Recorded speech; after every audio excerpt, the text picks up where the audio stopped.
and engage with the stakeholders that are involved for the most part in the background. Because as I said, sir, the average citizen, and this is let me just give a little more clarity and precision.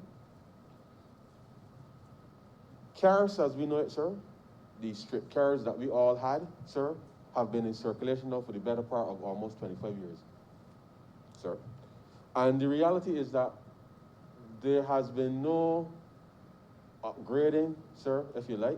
And I recall too, sir, when those cars were being issued, the anxiety that people had at the time as to whether or not people would actually use the cars in the terminals and whether or not they would be widely available, and the concerns that people had at the time. I was a youngster, but I remember it because I was all too happy when I had my first bank account to receive the car to go and start to do business, because I felt it was more convenient for me to either to pop into an ATM any part of the country, Mr. Speaker, at the time, and withdraw money even though you had to pay if it wasn't your bank. But the convenience of being able to do that, sir, I think most Barbadians now value tremendously. But at the time, there were similar concerns about whether or not these systems would work. But what happens often too much in Barbados, sir, is that we make an intervention and we don't have periodic, sir, boosters, if you like, since we're talking about vaccines and these kinds of things, periodic boosters to help us to keep pace with respect to the changing environment. And it is contemplated in this framework, in this bill, and the ecosystem that we are developing, that we don't ever go back to a stage where we feel that one piece of technology will solve the entire picture. People will have options. And in those options, sir, as I articulated, if you want to run in lane 1, sir, you can run in lane 1. If you want to run in lane 4 or 5, sir, then you will run in lane 4 or 5, and that will be your choice as a business, as an entity, to be able to engage. And I use that reference, sir, because we're giving everybody the same shot, same chance. And you will determine, sir, not just in terms of the choice of payment service provider that you will have, but equally what are the kinds of services that you may wish to engage. My preference, sir, if I was to advise any business person in Barbados, my preference would be to open up your business so that anybody, any part of the world could buy from you. That would be my advice.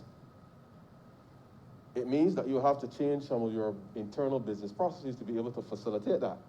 And therefore, once you start to reorient your mind, sir, and as the Prime Minister says, we want all business to be global, in a sense, and all global business to be local from that perspective, so that we can open up our space, sir, and allow for more participation, not just locally in the economy, but for our products and services to be as easily accessible globally, such that any citizen, any part of the world, which I think I think I said this before, any citizen, any part of the world will be able to purchase any good or service from people in Barbados, utilizing obviously the global supply chain as part of it, and be able to earn a living.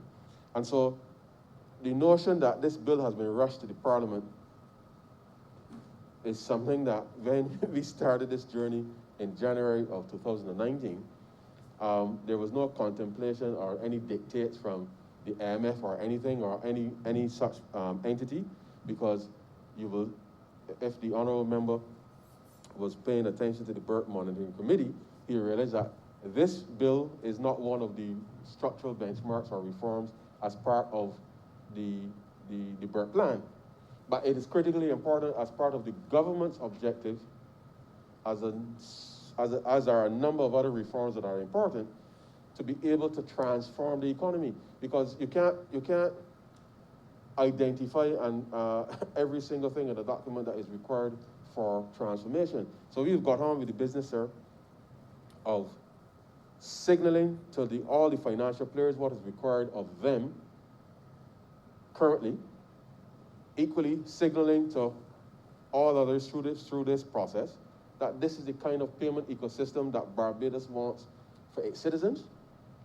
such that we can expose citizens to global commerce and allow for the adequate expansion of business, and to allow our citizens equally the same comfort to be able to access goods and services outside of Barbados in a way that is relatively seamless. So this has been a process where the stakeholders have made determinations and investment, because as I speak, all of those cards that have the magnetic strip, sir, because of this process, all of those cards for all of the financial institutions now will carry what is the chip and pin technology, which is a much more secure facility that would allow any Barbadian to be able to use their debit cards, which is linked to their bank account, sir, to be able to engage in e-commerce without having to use their credit card. And why is that important? Because at the end of the day, we've had a system where, in order for you to be able to make transactions, certainly outside of Barbados, you have been forced to use your credit card, which, as you know, sir, credit cards have higher fees associated with it than debit cards. And therefore, as we move forward, Barbadians now will have the option made available to them as to when you go to Amazon or any other entity for that matter, that you would have the option to determine whether you use your debit card, Mr. Speaker, or your credit card. And the use of your debit card in of itself, because it's your money, credit cards, obviously the bank is lending you money, you have a choice. And therefore, the technology as it emerges, sir, and the suite of products that will come through as part of the payment system, in a sense, will give greater consumer choice, and therefore, as a result, will have greater benefit to the public. And so the reality is that we are setting a framework not just for the business people. We're not just setting a framework for government. We're setting a framework for which the average citizen will be able to conduct their business with the widest possible choice to be able to transact that business, and they will understand that how you manage your credit card versus your debit card, and that now becomes critically important within that. So the reality is financial literacy will continue to be driven certainly across the board with the full support of the ministry. All of the players have agreed to these as we roll out, obviously, the options to the first and foremost to the clients, equally with respect to citizens who will in fact receive or in the process of receiving their chip and pin cards. These are the things that people have been asking for some time, and therefore it is just now the framework that facilitates these things. Let me say, sir, that this bill is, and just to make it, the regulations that will accompany this bill, sir, and it is something that I did not address in my introduction.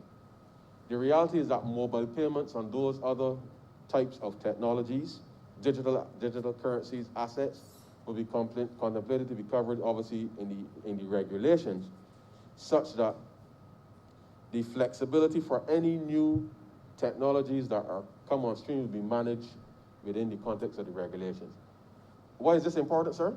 Because in a very dynamic global system, we've given through the bill the widest possible berth with respect to the central bank to be able to manage and to bring on and deal with financial innovation in a way that is structured. And therefore, the contemplation is that whilst persons have gotten very familiar, sir, with the use of cards and the card at the point of sale, over the course of the next few months and years even, I anticipate there will be a transition as you already have, sir, quite a high level of smartphone use in the country. The use of mobile payments will and the options available therein will come on stream. The Honourable Member St. Michael South Central referred to the experience in the markets in Pretoria in relation to that matter. And the reality is, sir, whether it is a taxi that you pick up at the airport, and the metering of fares and all of those things, sir, whether it is Cheapside or down Mighty Grainer Highway or Oyston, sir, or Waterhall Land, sir, in your constituency, anybody that is wanting to, there's some good south, sir, over there, but I know that you wouldn't know that, but anybody that is operating, sir, any business will be capable of utilizing these types of services, which will help them, obviously, to be able to transact business a lot easier. But the thrust of this exercise is to lay the foundation. The technologies will come on stream because the framework is in place to facilitate it. And the Honourable Member for St. Michael West referred to the time frame within which licenses will be given, and those and question whether or not the 3 months is a long enough time to be able to make a decision. The reality is this, sir. With the appropriate submission of documentation and due diligence in this environment, it is not that 3 months is necessarily a quick time. You have reputable companies that operate either locally, regionally, globally, and have a track record. As we have conversations, central bank to central bank, sir, regulator to regulator with respect to these matters, any company that is expected to come into the space, whether locally or otherwise, sir, will be expected to face the same scrutiny. But where a company is operating in another jurisdiction and wants to come into Barbados now to be a part of this payment ecosystem and have a track record, then obviously regulator, sir, will communicate. And we feel that once all of the matters are addressed that are required for submission of information to establish a service in Barbados, then 3 months is definitely a short enough time frame to give certainty as a yes or no, and certainly to be able to give guidance with respect to what is the way forward. At the moment, you apply, and there's no timeline for anything. So an application, and just to respond to what the Honourable Member queried about, because you mentioned aspects of corruption and the like. The reality is that once an application is submitted to the central bank, there is an obligation to respond.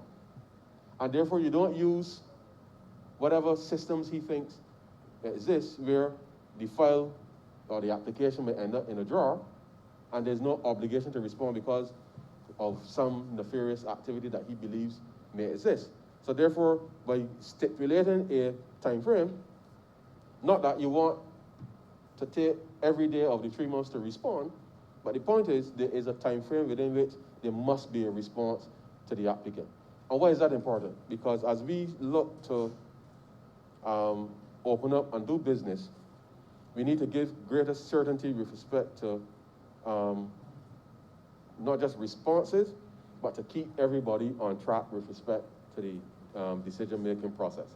And so the issue is of the 3 months is not whether it's too short or not. The bank has an obligation to assess the information that has been submitted. Once all of the information has been submitted, which has been chronicled and assessed, then they will obviously meet with the various players, do their due diligence, and will be required to say yes or no within that 3 month period, and allow people to make a decision whether they will set up their entities or not. As you know, sir, the Central Bank and the Financial Services Commission, when we came to office, we determined that we needed to set up what is called a sandbox, so that before any technology is deployed, any new technology is deployed within the context of Barbados' financial system, that our regulators understand the impact of it, that we understand how consumers will be protected, and therefore facilitate a better understanding from the regulator. And that model will continue to be engaged, sir, so that if there's anything that is new that's coming up that our regulators have not necessarily encountered, and we want to have a better understanding, then that framework is there, settled, where any new technology can be examined before it is unleashed onto an unsuspecting public. And I think that it is within that set of rules that the national payments ecosystem will be rolled out.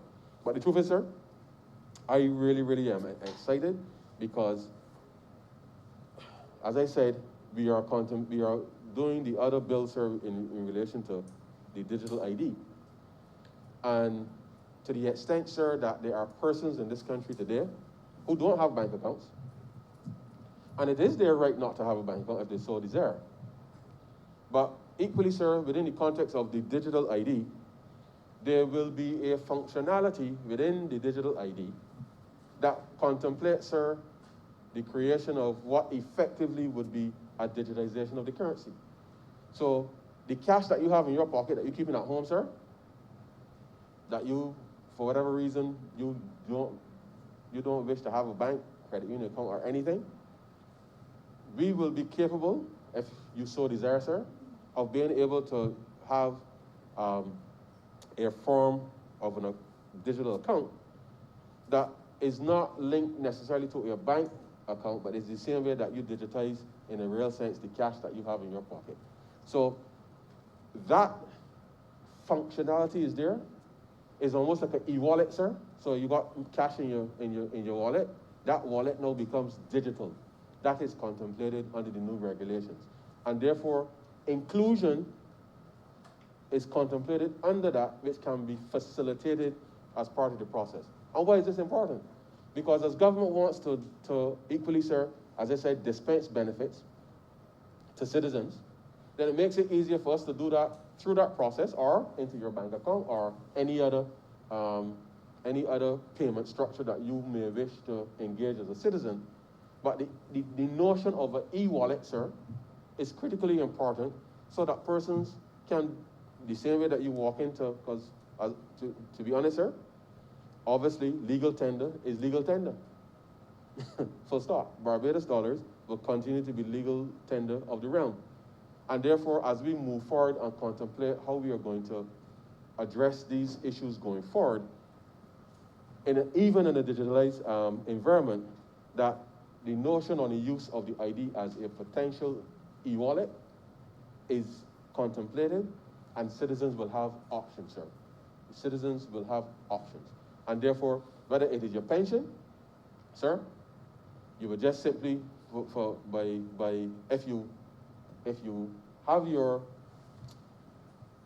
you are a citizen, sir, still currently getting your NAS pension check delivered to you by the postman, the NAS could conceivably, sir, just for the benefit of those persons who still want to engage in that process, could send you a notice that your pension has been deposited into your potentially your digital form of your ID. You can still determine if you want to go down to the post office. The post office will have whatever facilities available, just like ATM, sir, that you will go, tap your card, put in whatever information you need to put in, and you will access your money. So if you still want to go to the post office or any other place for that matter, you can still do that. But all we are saying, sir, is that we are facilitating a different way of being able to do these things.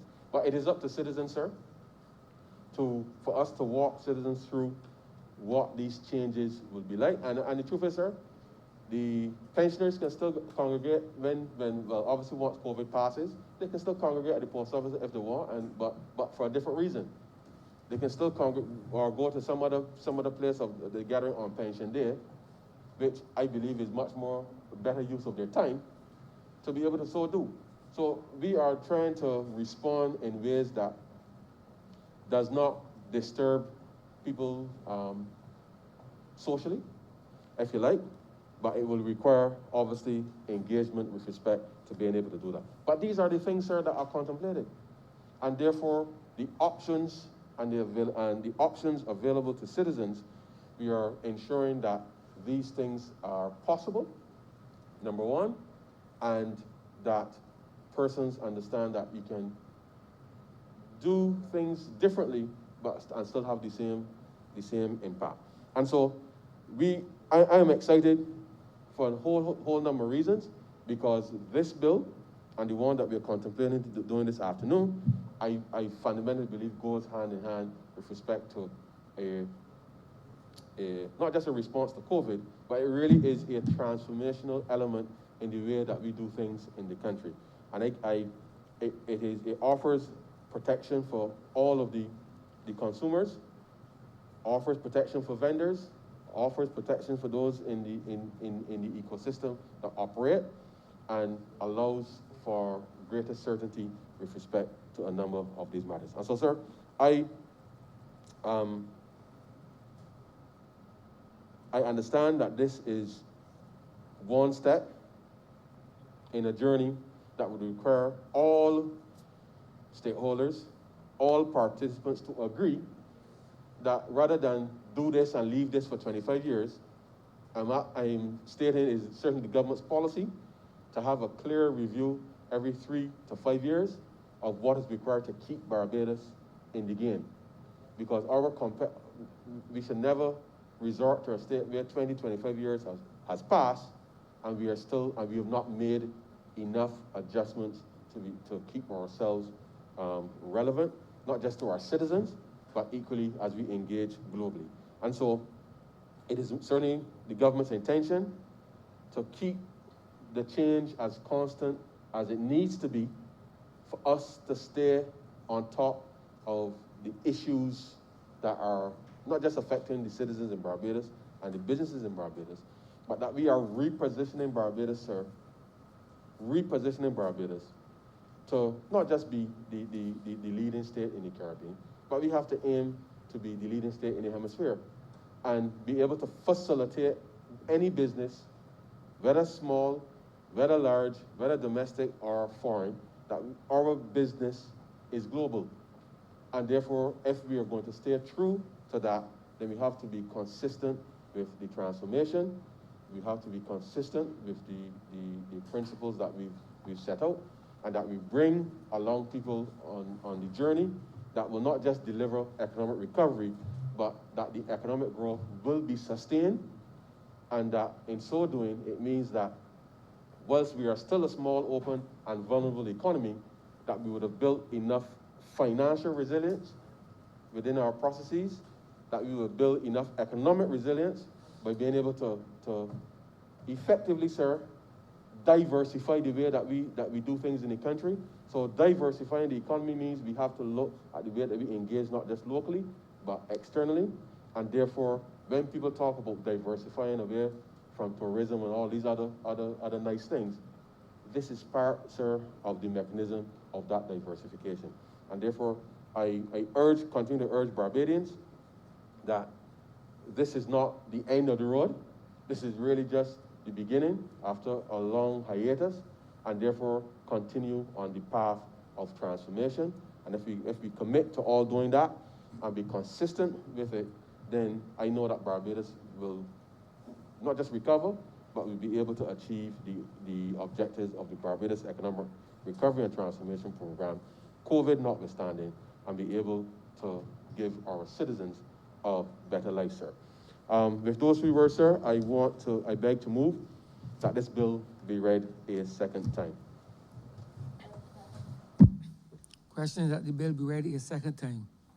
All those honorable members in favor, please say aye. Those against, please say no. We think the ayes have it. Mr. Speaker, I beg to move that you do not leave the chair and the House resolve itself in committee for further consideration of this bill. The question is that the Speaker do not leave the chair and the House resolve itself into committee for further consideration of this bill. All those honorable members in favor, please say aye. Those against, please say no. We think the ayes have it.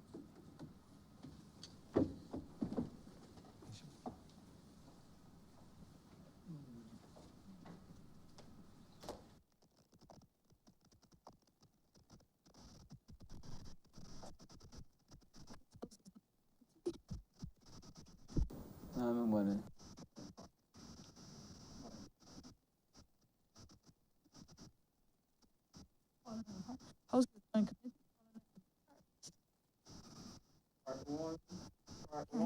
clauses 1 to 3. Madam Chair, I beg to move that part 1, clause 1 to 3 stand part. Question is that part 1, clause 1 to 3 stand part. All honorable members in favor? All those in nay?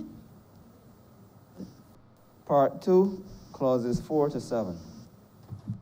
Madam Chair, I beg to move that part 2, clauses 4 to 7 stand part. Question is 2, clauses 4 to 7 stand part. All honorable members in favor, please stand up. All those against, please say nay. Methinks the ayes have it. Part 3, clauses 8 to 17. Madam Chair, I beg to move that part 3, clauses 8 to 17 stand part. Question is that part 3, clauses 8 to 17. All honorable members, please say aye. All those against, please say nay. Methinks the ayes have it. Part 4, clauses 18 to 27. Madam Chair, I beg to move that part 4, clauses 18 to 27 stand part. Question is that part 4, clauses 18 to 27 stand part. All honorable members in favor, please say aye. All those against, please say nay. Methinks the ayes have it. Part 5, clauses 28 to 31. Madam Chair, I beg to move that part 5, clauses 28 to 31 stand part. Question is that part 5, clauses 8 to 20 stand part. All honorable members in favor, please say aye. All those against, please say nay. Methinks the ayes have it.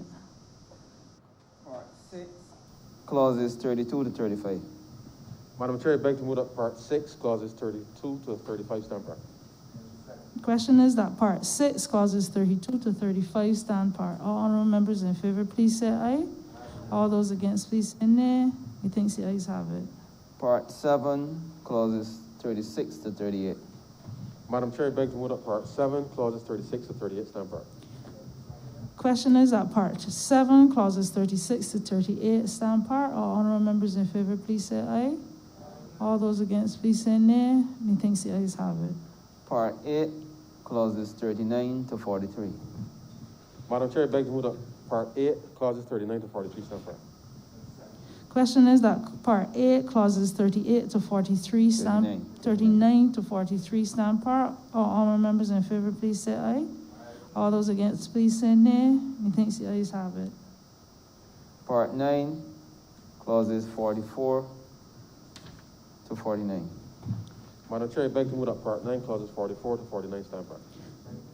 Question is that part 9, clauses 44 to 49 stand part. All honorable members in favor, please say aye.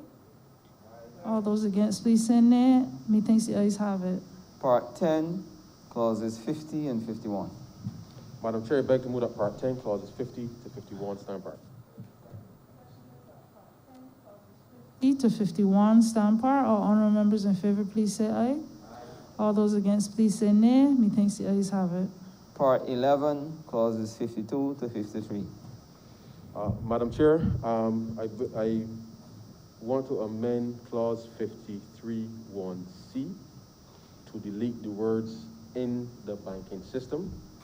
So clause 53(1)(c) should read, "Clearing and settlement mechanisms shall facilitate rapid provision of final settlement after a payment instruction has been initiated, according to the time limits that the central bank may establish from time to time, and. So we're deleting the words "in the banking system." So, Madam Chair, with that, I beg to move that part. I see your memo again. What was it? Sorry? Just repeat. Yeah. 53(1)(c). What you deleted? What has been deleted? The words "in the banking system."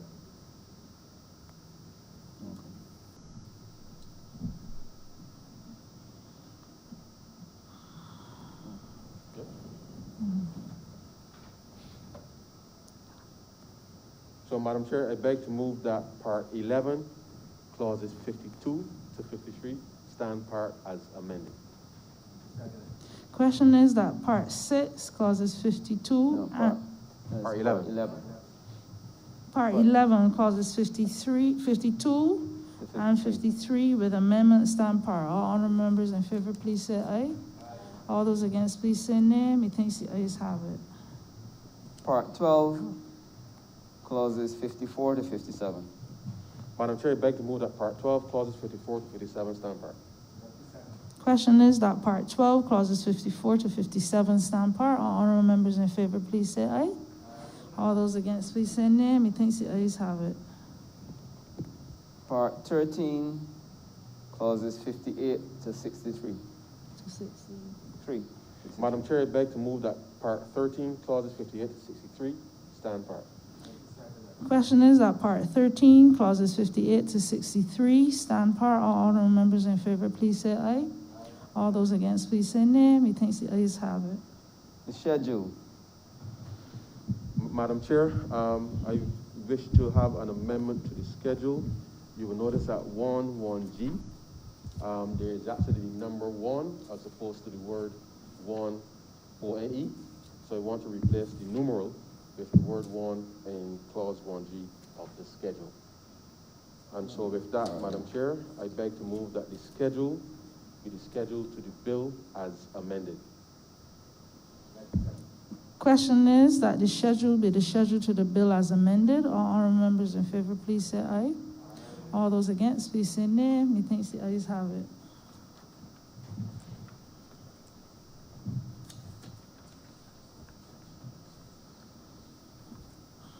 Report. Madam Chair, I beg to move that you report to His Honor the Speaker the passing of one bill in committee. As amended. As amended. Question is that I do not report to His Honor the Speaker the passing of one bill as amended in committee. All honorable members in favor, please say aye. All those against, please say nay. Methinks the ayes have it.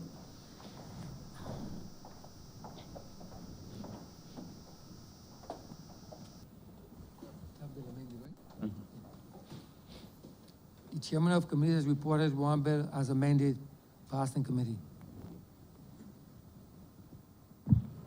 Mr. Speaker, I beg to move that this bill be read a third time. The question is that the aforementioned bill be read a third time. All those honorable members in favor, please say aye. Those against, please say no. We think the ayes have it. Mr. Speaker, I beg to move that this bill be now passed and cited as the National Payment Systems Act 2021. The question that this bill be passed and so cited. All those honorable members in favor, please say aye. Those against, please say no. We think the ayes have it. This bill is passed and so cited. Order number 4, sir. In the name of the Honorable Minister in the Ministry of Finance and Economic Affairs, to move the second reading of the Bills of Exchange Amendment Bill 2021. Honorable member for Christchurch East Central. Mr. Speaker, as this bill was done in cognate, I beg to move that this bill be read a second time. The question is that the aforementioned bill be read a second time. All those honorable members in favor, please say aye. Those against, please say no. Me think the ayes have it. Mr. Speaker, I beg to move that you do not leave the chair and the House resolve itself in committee for further consideration of this bill. The question is that the speaker do not leave the chair and the House resolve itself into committee for further consideration of this bill. All those honorable members in favor, please say aye. Those against, please say no. Me think the ayes have it.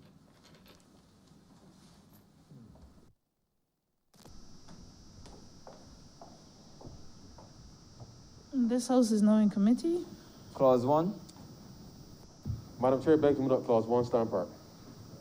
Question is that clause 1 stand par. All honorable members in favor, please say aye. All those against, please say nay. Methinks the ayes have it.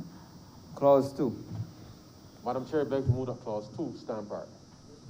Question is that clause 2 stand par. All honorable members in favor, please say aye. All those against, please say nay. Methinks the ayes have it.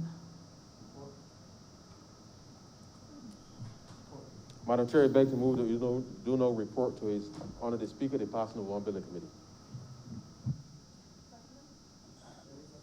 Question is, I do not report to His Honor the Speaker the passing of one bill in committee. All honorable members in favor, please say aye. All those against, please say nay. Methinks the ayes have it.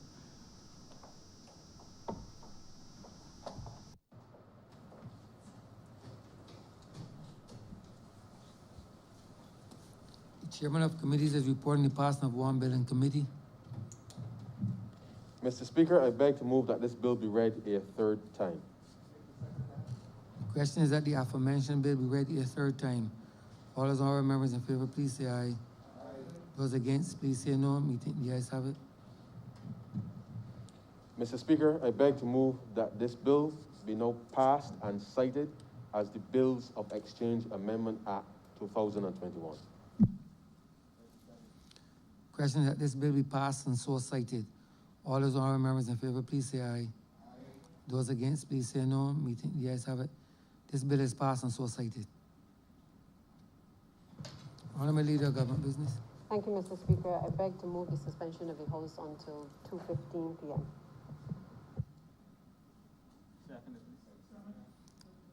Question that this chamber be suspended until 2:15 p.m. All those honorable members in favor, please say aye. Those against, please say no. Me think the ayes have it. This honorable chamber stands suspended until 2:15 p.m.